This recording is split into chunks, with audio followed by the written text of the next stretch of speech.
All right, greetings, welcome back to Black Bear News, where everything is connected, and we are talking about climate change news of the day. Welcome, people. Thank you for being willing to kind of roll with me on the late start. It was just one of those days.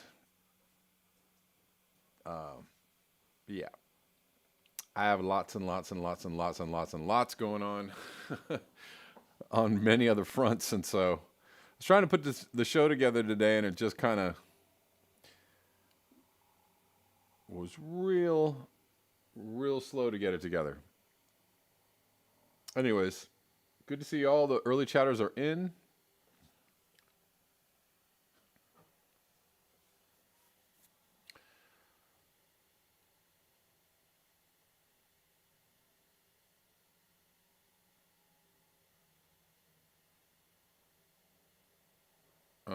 Yeah, I'm looking at the chats. Interesting. Funky Mystic says interesting topic here today. Are you talking about my topic, or are you talking about what's going on in the chats? People talking about alternative monies.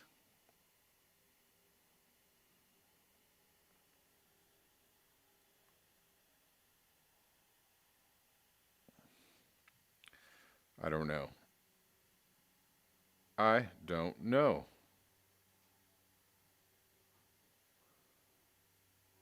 Anyways, greetings, guys. And we have people watching on Rockfin. For watching on Rockfin, please come hang out with me on Rockfin, ROKFIN.com. Kevin Shanholzer is there. He says hi. Hello, Kevin Shanholzer. Come hang out with me on Rockfin. Love to read your chats on Rockfin. I will do so in a few minutes. Gene says, we just started an alternative money system here in my community called Verdes. Okay, that's cool.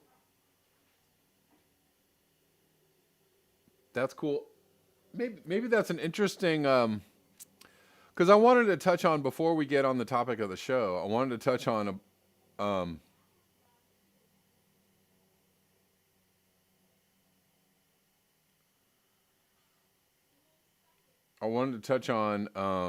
kind of going back to this issue the TCR Galaxy brought up about how to stop the 1%. Oh, Rich China, you were talking about the geoengineering coming soon? Okay. But maybe the alternative money might be a good way to take the legs out of the 1% or the money system. Especially if you can live hyper locally and communally.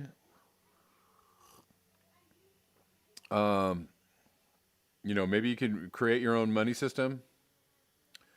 Maybe who knows?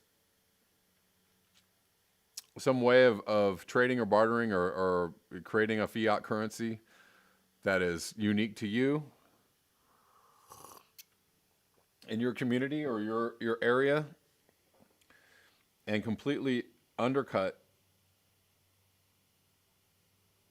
what we call money. I don't know. Interesting thought, though, anyways. But yeah, let's go back to this. I think I talked about this the other day a little bit. I talked about it the other day a little bit. The tweet. Oh, the tweet. Oh, the tweet.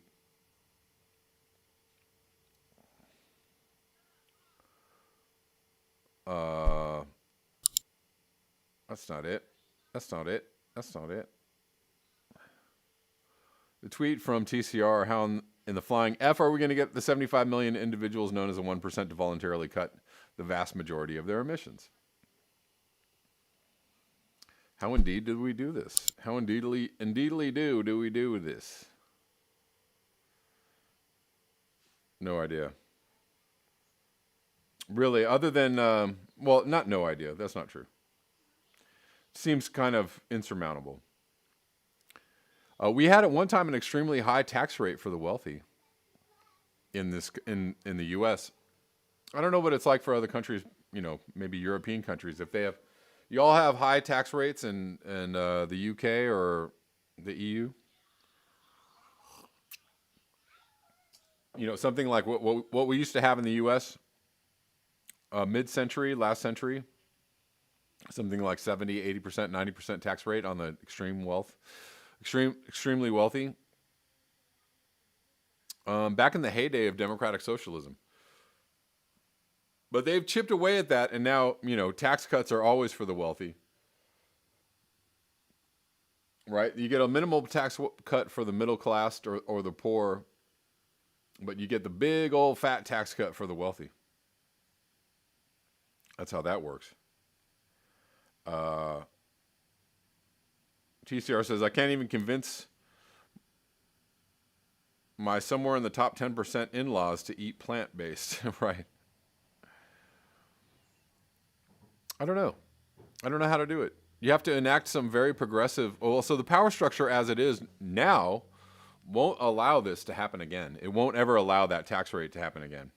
I mean, Bernie Sanders was calling for like a 2% or 3% tax, progressive tax rate on the wealthy. And I mean, they were calling him an outright communist and, saying that after he won Nevada, the brown shirts were going to be, they were going to be killing people in Central Park. The uproar from the media class, the owner class, and the mouthpiece of the owner class, the uproar for them was deafening. And he was just talking about something just so modest that it wasn't even going to.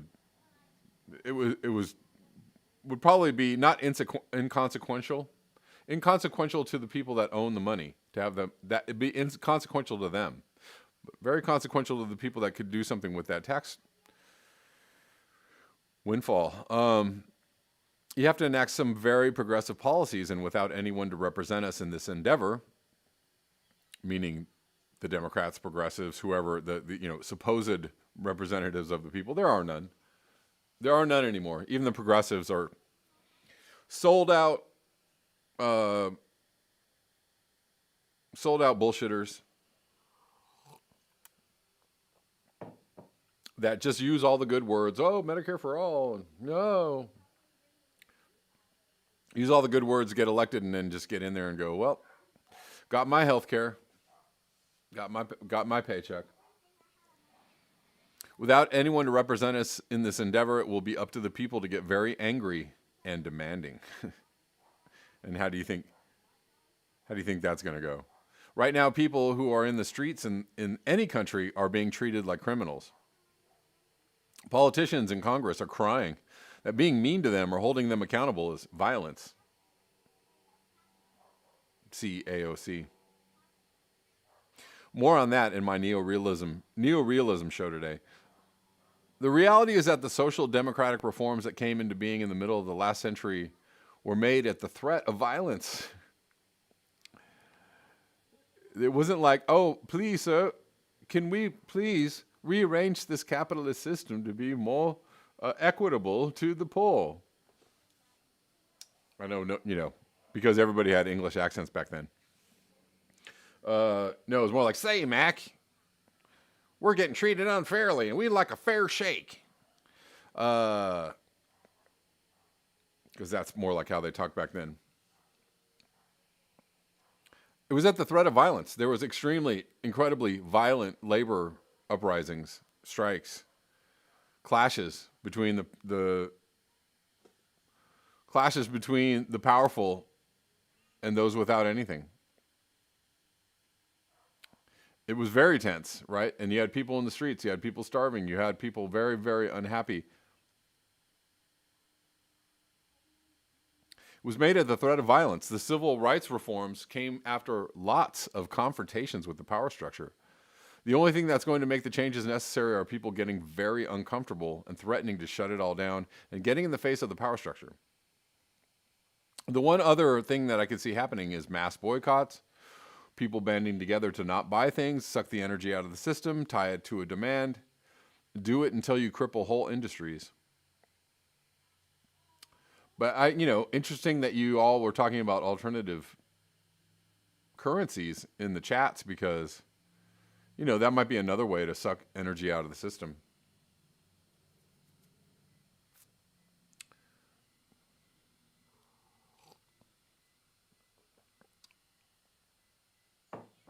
But I don't know. I don't know. I don't know how we do it. There's going to have to be some kind of organization to either object to the system, protest the system, gum up the works of the system, get in the way of the system. Gualmashi, elections are a sideshow, systems are a smokescreen. Unless the FBI, CIA, NSA are defunded and brought out in the open, there will be no change. Gualmashi. Putting it about as correctly as it can be. You're right. The people in control are really in control. CIA, NSA, FBI, they're in control of the media, the social, now they're trying to take full control of social media. Oh my God, below every video, if you talk about any subject, they're like, well, let me tell you what the establishment line on that subject is that you're talking about there in your video, so that everybody can know that we think you're a liar and you should go read our Wikipedia entry on this subject so that you can know the truth. And if you think anything else besides the truth, you might be a crazy person or a conspiracy theorist or a QAnoner.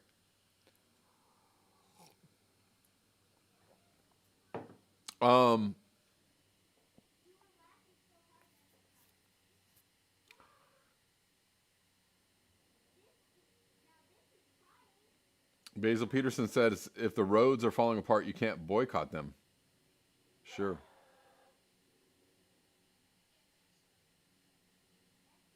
I was just watching a Graham Elwood video he did with Lee Camp, and they were talking about JFK.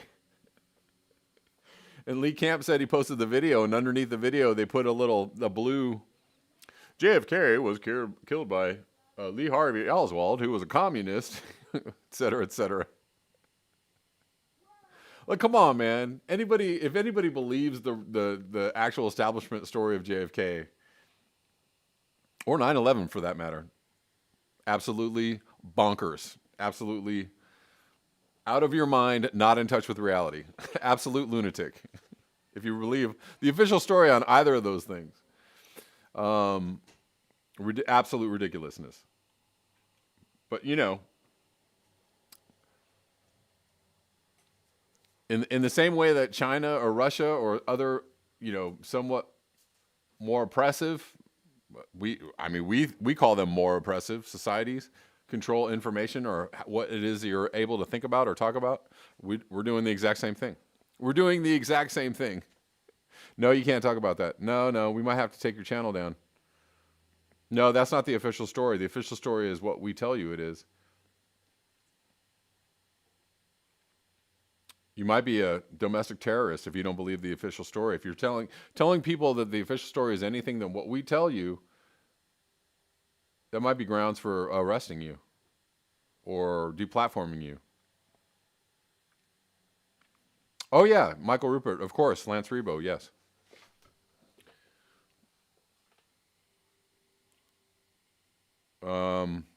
Anyways, yeah.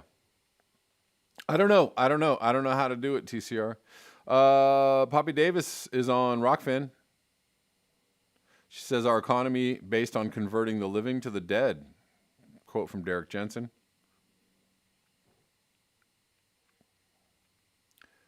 Snake 1974 is also on Rockfin. Thank you for hanging out with me on Rockfin, guys. Poppy Davis also says, why do we tax the poor? Like at least 30K should be free of tax. Indeed. Indeed. And how about some free healthcare in there too?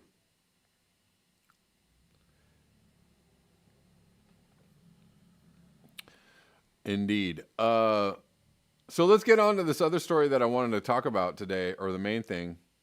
This is very interesting. Oh my God. Very, very interesting. Tweet from PFD Earth.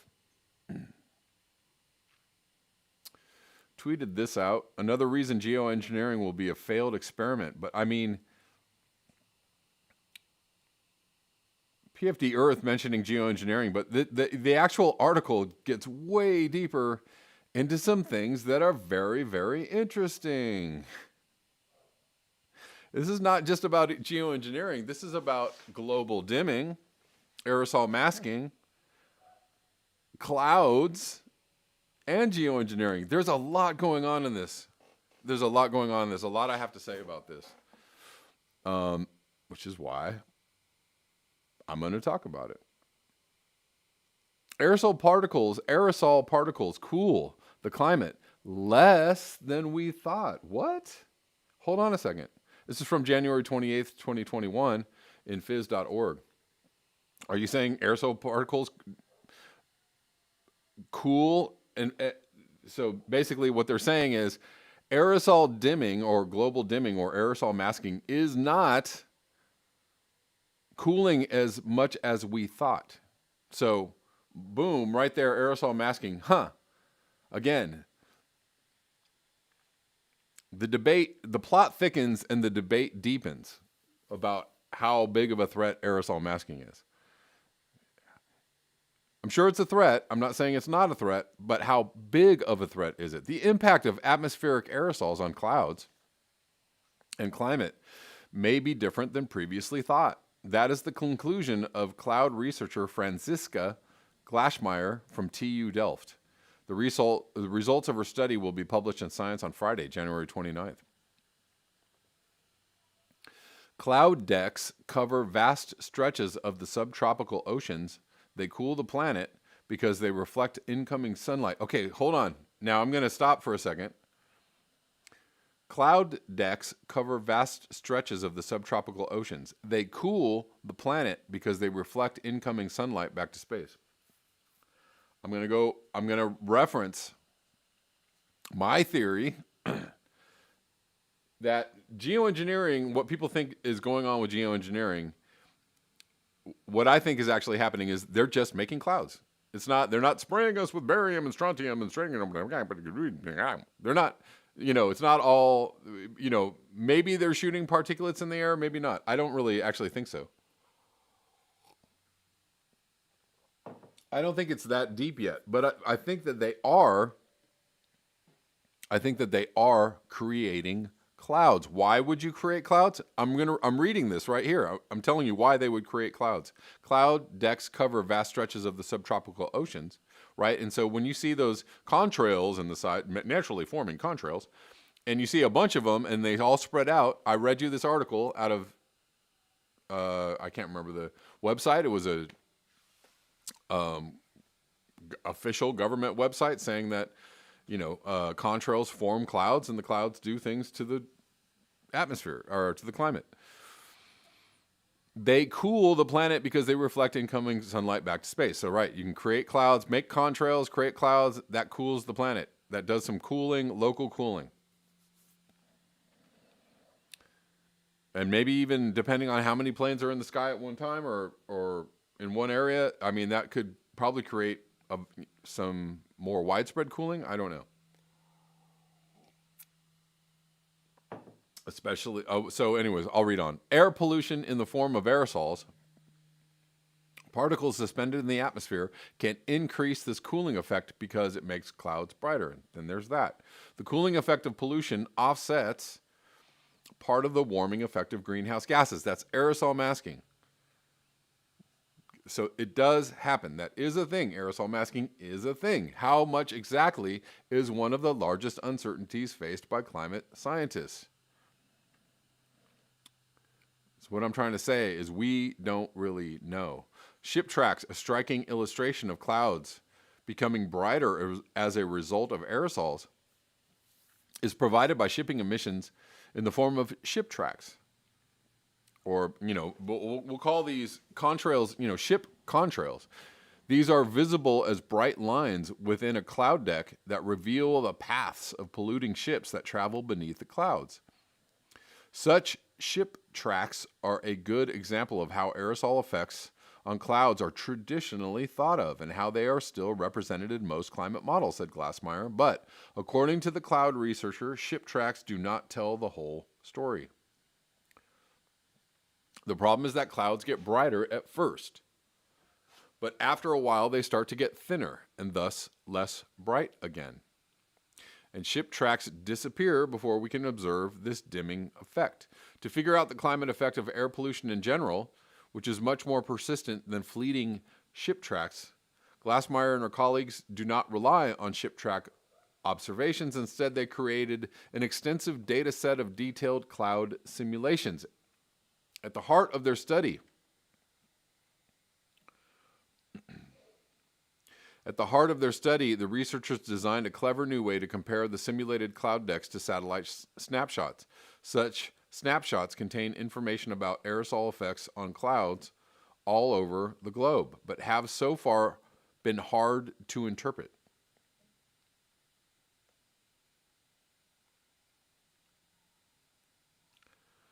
Overestimation. Here's the part. Our conclusion is that the cooling effect of aerosols on clouds is overestimated when we rely on ship track data, said Glassmeyer. What's that? Oh. Ship tracks are simply too short-lived to provide the correct estimate of cloud brightening. The reason for this is that ship track data don't account for the reduced cloud thickness that occurs in widespread pollution. To properly quantify these effects and get better climate projections, we need to improve the way clouds are represented in climate models. Okay, the study also has implications in the context of climate engineering. This just covers a whole lot of area. Climate engineering denotes targeted, so far mostly hypothetical interventions into the climate system with the goal of alleviating the consequences of climate change.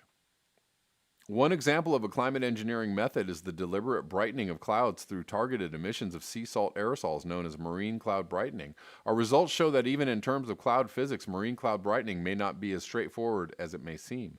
A naive implementation could even result in cloud darkening and the opposite of what was intended, said Glassmeyer. We certainly have to do a lot more research on the feasibility and risks of such methods. There's still a lot to learn about how these tiny aerosol particles influence clouds and eventually climate. Oh.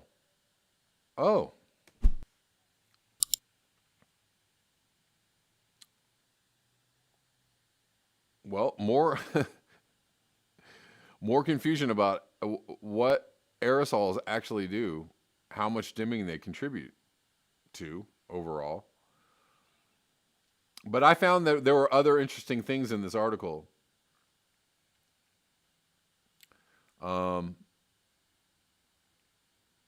Again, the effects of clouds on the climate being such an unknown.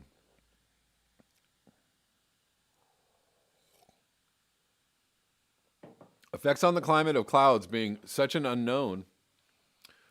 But for me, the link to contrails, whether they're natural or intentional, and I think that, come on now, if you think that they don't have the technology to intentionally affect or create or, make some contrails happen, I'm going to say,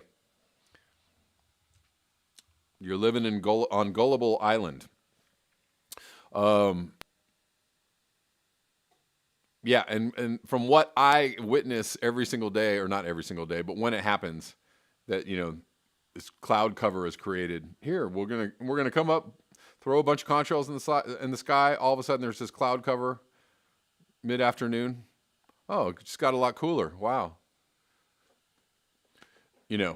We know that they have that effect, right? And that if they can recreate that effect, it's pretty simple to recreate. So again, the idea that geoengineering is not happening, or some kind of manipulation is not happening. Again, if you actually think that's happening, that we still don't know anything about it. We're going to put up some balloons in the sky and maybe next year in Sweden, and then we'll know. You're living on Gullible Island. Lance Rebo says, actually, the study doesn't say much To be honest, it's not only McPherson that says the loss of aerosols leads to heating. James Hansen. Yeah, I mean, okay. But I mean, you're saying, yeah, I agree with that. I'm not saying that aerosol masking isn't a thing. I'm not saying that it isn't a thing. They're saying this study and also the study that came out on the loss of aerosol masking after the coronavirus shutdown both indicated, well, it's not the thing that we thought it was. Those things kind of threw a little bit of, a little bit of uncertainty, I guess, on the whole issue of how much aerosol masking is really going to contribute, how much it's contributing to cooling right now, and how much it would contribute to heating if it went away.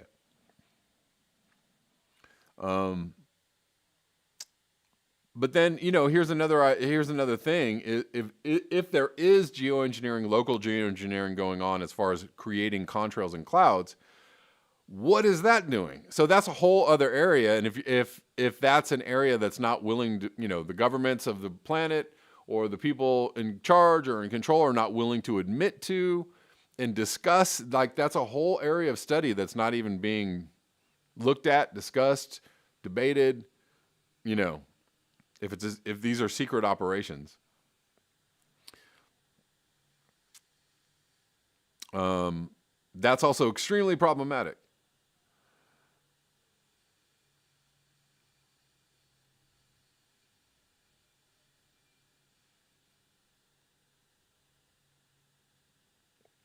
But anyways, the thing about all of this is, and Lance Rebo, I don't know, you're kind of just saying that this doesn't say much about, it actually says a lot. It actually says a lot. Again, the uncertainty around how much aerosols are contributing to cooling or masking, cloud brightening, their effects on clouds, the effect of clouds on climate change overall. I mean, there's a large area of unknown. That's what they're saying, is there's a large area of unknown.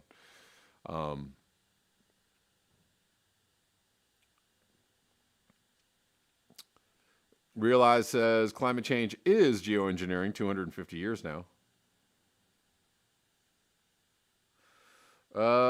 Yeah, Lance Rebo, I'm going to push back on that. Some people are trying to claim that this is a hot year during La Nina and that's due to loss of aerosol. I'm going to say no. I'm going to say it's just it's just the progress of warming. We are continually warming. We've been getting warmer every year. We get a little hotter every year. And yeah, we've known that warming is eventually going to overtake the La Nina oscillations. Could lack of aerosol masking contribute to some of that warming? Sure.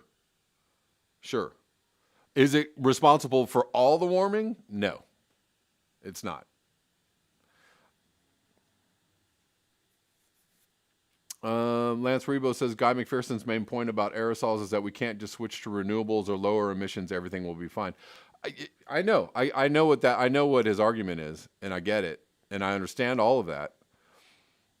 What I'm saying is also, and I was just reading an article the other day, which is that I was actually referring to the article. I think it's I can't remember the outlet of the article, but it was about the study done after the lockdown and the loss of emissions and the contributing to aerosol, lack of aerosol masking contributing to warming.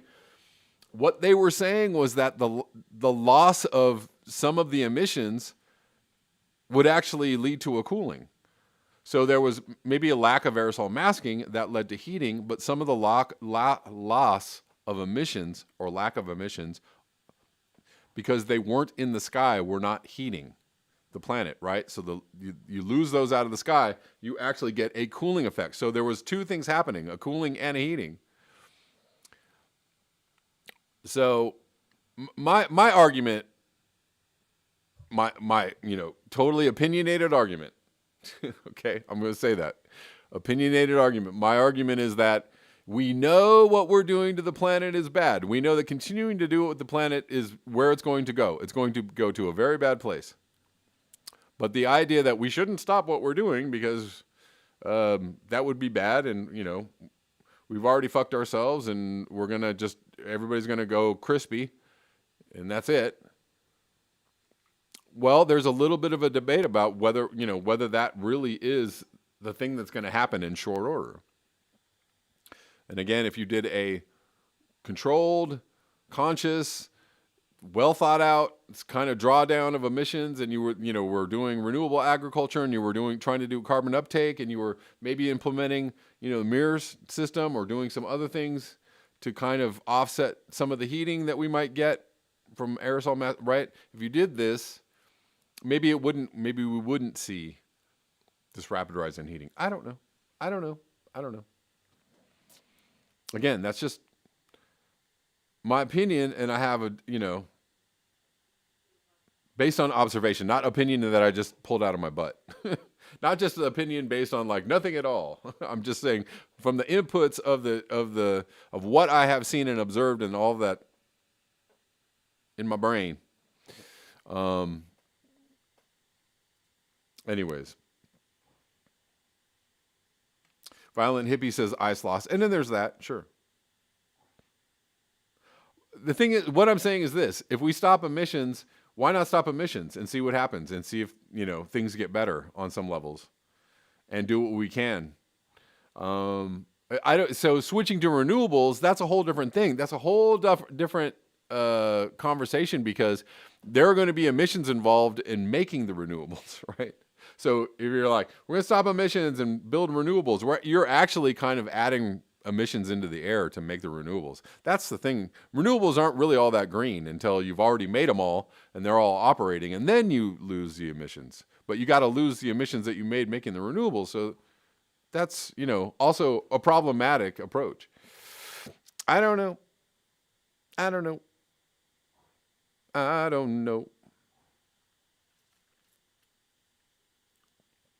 Jacob Gordon says, take away global dimming and we're still effed. Yeah. Anyways, guys, that's it for me on this show. I'm going to be doing a neorealism in a few minutes at 1 p.m. Thanks to all my friends on Rockfin who hung out with me today on the Rockfin. I appreciate you. Thanks for hanging out with me every day in these chats, guys. I appreciate it. Ross Cobbin says, we're a heat engine. Take your pick of heat producer. That's true, too.